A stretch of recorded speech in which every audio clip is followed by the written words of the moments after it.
चलो आते हैं ना हम लोग की प्रिपरेशन कैसे करें, किसी भी एग्ज़ाम की प्रिपरेशन कैसे करें। तो क्या होता है कि जब हम पहली बार कोचिंग में पढ़ रहे होते हैं, किसी सर से पढ़ रहे होते हैं या ऑनलाइन वीडियोस देख रहे हो, तो उस समय हमारा फोकस सारा उसको समझना और नोट्स बनाने में रहता है। उसके बाद जब हम पहली बार अपना रिवीजन खुद अपने आप से उस चैप्टर को पढ़ते हैं या टॉपिक को पढ़ते हैं, तो हमारा बहुत कई बार ऐसा लगता है कि अरे ये कैसे हुआ, वो कैसे हुआ, ऐसा पूरा ब्लैंक होता है, कुछ याद नहीं आता।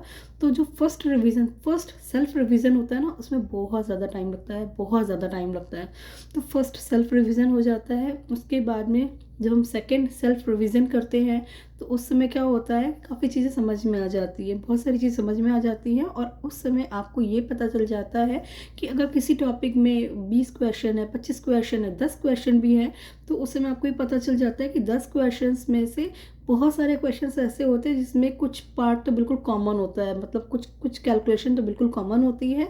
1 पॉइंट, 2 पॉइंट, 3 पॉइंट ऐसे होते हैं जो थोड़े से क्रिटिकल होते हैं, जो स्पेशली एग्जामिनर चेक करना चाहता है कि ये पॉइंट, ये पॉइंट जो है ना इसकी नॉलेज बच्चे को होनी चाहिए। तो आप प्लीज़ उनको मार्क कर लीजिए। मैं करती थी अपनी उसकी क्रिटिकलिटी के हिसाब से, मतलब मुझे जितना वो क्रिटिकल लगता था उसके हिसाब से मैं उसको रेटिंग देती थी। 1 star, 2 star, 3 star, 4 star, 5 star. 5 star मेरे लिए ऐसा था कि बहुत क्रिटिकल है और ये मुझे समझ में भी कम आ रहा है, तो इसे मुझे बार बार रिवाइज करना ही पड़ेगा। 1 स्टार उसे मैं देती थी जिससे मुझे लगता था कि यार ये ठीक है, ये मुझे आता है, पर कुछ टेक्निकल पॉइंट है, एक बार ही देख लूँगी तो हो जाएगा, बहुत ज़्यादा उसमें परेशान होने की बात नहीं है। तो इस तरीके से आप रेटिंग करिए। जब आपका सेकंड पर्सनल रिवीजन होगा, उसमें आप इस तरीके से रेटिंग कर दीजिए। जब आपका थर्ड पर्सनल रिवीजन होगा ना, उसमें आपको क्या करना है, उसमें आपको केवल जो है ना, मतलब जो क्वेश्चंस आपने रेटिंग लगाए हुए हैं ना, आपको केवल वो वाले क्वेश्चंस करने हैं, केवल वही वही वाले क्वेश्चंस आपको करने हैं। तो ये थर्ड रिवीजन की बात होगी। अब मैं सजेस्ट करती हूँ 4 या 5 आपके पर्सनल रिवीजन होने चाहिए एग्जाम्स के पहले, कॉम्पिटिटिव एग्जाम्स की बात कर रही हूँ। तो जब चौथे या पाँचवा रिवीजन तो एग्ज़ाम के एक दिन पहले होता है, जब हम किताब खोल करके बस ऐसे ऐसे ऐसे करके निकलते हैं।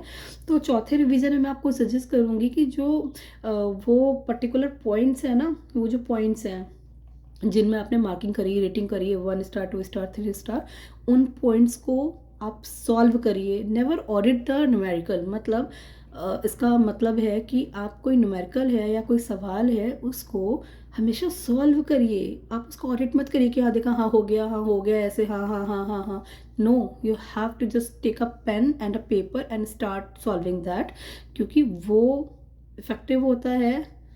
तो आप ये करिए। तो आप जो आपका फोर्थ रिवीजन होगा, उसमें जो पॉइंट आपने मार्किंग करी है ना, उनको आप रिवाइज करिए।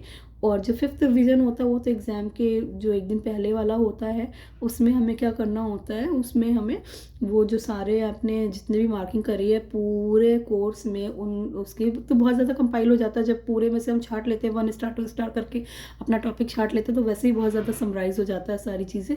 तो फिर आपको क्या करना है कि फिर जो आपने रेटिंग दी हुई है, उसमें आपके टाइम के हिसाब से, आपके पास ज़्यादा टाइम है तो आप सारे देख लीजिए, कम टाइम है तो आप एटलीस्ट 3 4 5 स्टार्स वाले पॉइंट्स तो आप कम से कम उनको तो सॉल्व कर ही लीजिए। नहीं बिल्कुल टाइम है तो कम से 5 स्टार वाले पॉइंट तो सॉल्व कर ही लीजिए। आप इस तरीके से करिएगा। थ्योरी वाली अगर बात आती, तो थ्योरी में क्या करना होता है, ऑब्वियसली सेम वही है कि फर्स्ट रिवीजन में तो आपको याद करना है, फर्स्ट सेकंड रिवीजन में तो आपको याद करना है। उसके बाद मैं क्या करती थी कि मैं जो पास्ट 10 ईयर्स के जो क्वेश्चंस होते थे ना, उनके उन उन उन उन पर्टिकुलर पॉइंट्स को मैं हाईलाइट करती थी अपनी बुक में। और फिर उसके बाद जो थर्ड रिवीजन ऑनवर्ड होता था, तो मैं केवल जो हाईलाइटेड पार्ट्स होते थे ना हर चैप्टर में, मान लो एक चैप्टर 50-20 पेज का है सपोज, तो उसमें अगर हाईलाइट करके करोगे पूरा, तो शायद 3-4 पेज में वो पूरा चैप्टर खत्म हो जाएगा। तो मैं थर्ड रिवीजन में मैं वो वाला काम करती थी। पर मैं हमेशा साथ साथ लिखती ज़रूर थी, बिकॉज मेरा वीक पॉइंट था थ्योरी। अगर कोई चीज़ रटनी है तो मुझे समझ नहीं आती थी, तो उसमें मेरे पापा ने बोला था कि यू शुड राइट। और तो मैं हमेशा, मतलब जब उठाती थी तो पूरा पूरा ख़त्म करती थी। और मेरे फोर्थ रिवीजन में तो मैं पूरी पूरी बुक ख़त्म करती थी एक एक दिन में। बहुत क्रक्स में मैं इतना लिखती थी, इतना ज़्यादा लिखती थी। लिखने की प्रैक्टिस प्लीज़ ज़रूर करिए, ज़रूर करिए, ज़रूर करिए। बिकॉज़ कई बार क्या होता है, हमें आता है लेकिन एग्ज़ाम में ना हमारे हाथ नहीं चलते, बिकॉज़ हम पेन ही तब उठाते हैं। तो आप प्लीज़ अपने थ्योरी वाले एग्ज़ाम्स के लिए ज़रूर लिखना शुरू करिए, और पहले से ही लिखना शुरू करिए। तो मैं थ्योरी में बता रही थी कि मैं सेकंड रिवीजन में हाईलाइटिंग कर लेती थी सारा, कि हाँ ये इंपॉर्टेंट है, पिछले वाले एग्ज़ाम्स में ऐसा आया है तो ये मुझे पता होना चाहिए, तो मैं उनको हाईलाइट कर लेती थी। और फिर बस उसके आगे से तो, मतलब अगर मैं थ्योरी की बात करूँ तो थर्ड फोर्थ रिवीजन में बस वही मोबाइल में हाइलाइटेड वाला पार्ट जो होता था ना, वो पढ़ती थी, याद करती थी और लिखना शुरू कर देती थी। और आप मानेंगे नहीं ना, मैं एवरीडे पूरी-पूरी बुक लिखती थी। Every day I used to write a book. पूरी-पूरी बुक, मतलब पूरी-पूरी बुक का मतलब हुआ कि अगर वो पूरी बुक 200 पेज की है, तो मैंने जितने उसमें छाँटे हैं चीज़ें, मान लो अगर वो मेरे ओवरऑल जो है 20-25 पेजेज़ हैं, तो मैं वो डेली लिखती थी। उसको लिखने की वजह से ना एक एक ना ब्रेन में ना उसकी इमेज सी बन गई थी कि मुझे ना भी देखूँ तो मेरे हाथ चलने लगते थे। तो उससे मेरी राइटिंग प्रैक्टिस बहुत अच्छी हुई है। थैंकफुली मेरे पूरे सीए के एग्ज़ाम्स में कभी भी ऐसा नहीं हुआ है कि मेरा पेपर छूटा हो। तो ये लिखने की प्रैक्टिस आप ज़रूर डालिए और आई होप मेरे ये जो कुछ सजेशंस हैं ये आपके काम आएँगे। Thank you.